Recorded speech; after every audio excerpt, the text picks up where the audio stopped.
Официальное мероприятие началось с неофициального момента поздравления председателя Всемирного конгресса татар Рината Закирова с днем рождения. В подарок имениннику приготовили работы лучших татарских художников Тюменской области – Костореза Минсалима Тимиргазеева и Альфии Мухаметовой. Искусство и культура на круглом столе обсуждались наряду с другими важными вопросами развития татарского этноса. И здесь взоры регионов устремлены на Татарстан. Я ведь не просто так сказал Ринату Зинуровичу, как маяк должны светить, и чтобы мы понимали, как выстраивать вот эти связи для того, чтобы у нас виделось будущее, какие будут татары через 10, 20, 30 лет, как они будут выглядеть, в каком информационном поле они будут жить.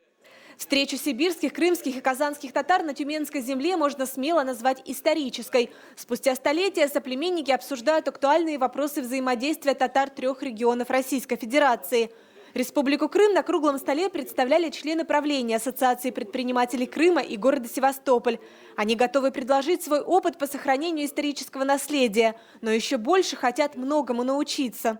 То есть это единение всех, скажем так, татар, это правильный путь, я считаю, потому что Крым определенное время находился в таком вакууме, который не давал нам особо развиваться, ни нашей культуре, как бы мы внутренне развивались, но не было больших просторов, как это было раньше при ханствах. Да? В свое время это были тоже такие же мощные ханства, да? Сибирское, Крымское и Казанское.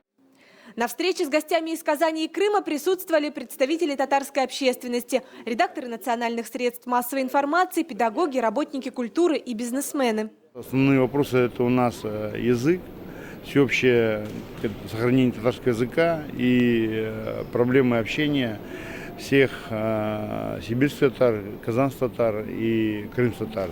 То есть как мы вместе будем идти, в чем будем друг другу помогать, какие будут совместные проекты. Во всех вопросах культурного взаимодействия большую роль отводят татарским предпринимателям. В регионах именно они сегодня поддерживают национальную жизнь и способствуют развитию экономики татарских сел. Эту задачу бизнеса еще раз подчеркнул Ринат Закиров. А нам нужно, чтобы там люди жили, чтобы они рожали детей, чтобы там был на улицах детский смех и уважаемые старики, чтобы и мечети работали, чтобы школы были, чтобы и дома культуры работали. Еще одним объединяющим фактором татар Сибири, Крыма и Казани стал спорт. Чествование своих соплеменников у татар Тюменской области – традиция. И уже второй год в нефтяной столице России проводят соревнования по боксу памяти мастера спорта СССР Марата Латыпова. Связь между Тюменской областью и Республикой Крым – это тоже сегодня очень нужное направление, потому что Крым, как составная часть Российской Федерации, сегодня нуждается в помощи воссоединения естественным образом. Это должны быть людские прямые связи в области спорта, в области бизнеса, в области культуры, в области духовности. И вот эта площадка как раз сегодня позволяет наполнить вот это содержание.